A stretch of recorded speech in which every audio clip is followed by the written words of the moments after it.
Bonjour et bienvenue au résumé de l'actualité nationale et internationale. Nous allons commencer par l'actualité nationale. Ce lundi soir, le président de la République, M. Macky Sall, a effectué une visite auprès du khalife général des Mourides, Serigne Mountakha Bassirou Mbacké, nous renseigne Le Quotidien, qui précise que le chef de l'État a été reçu au domicile du patriarche de Darou Minane. En effet, le chef de l'État a fait le déplacement à Touba pour parler avec le khalife sur la situation nationale, d'après une source de nos confrères.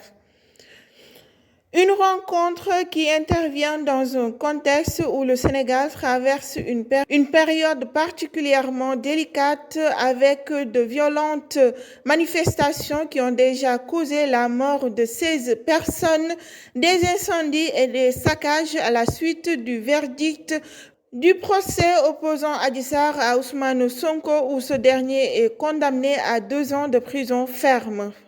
Les conséquences des manifestations commencent à se faire sentir de plus en plus. Dans un communiqué, le ministère de la Formation professionnelle, de l'apprentissage et de l'insertion annonce le report des examens de la session 2023 du BEP, brevet d'études professionnelles. La 18e édition des corridors, initialement prévue ce samedi, est reportée à une date ultérieure en raison des violentes manifestations survenues récemment à Dakar et dans les régions.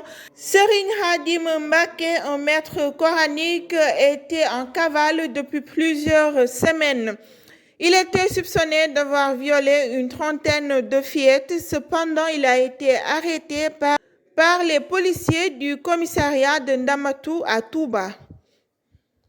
Après les attaques de certaines installations du train express régional, la circulation des trains avait été suspendue jusqu'à nouvel ordre, et dans la direction de la boîte informe les passagers de la reprise des voyages suspendus depuis le 1er juin après les scènes de saccage qui ont touché des installations du TER.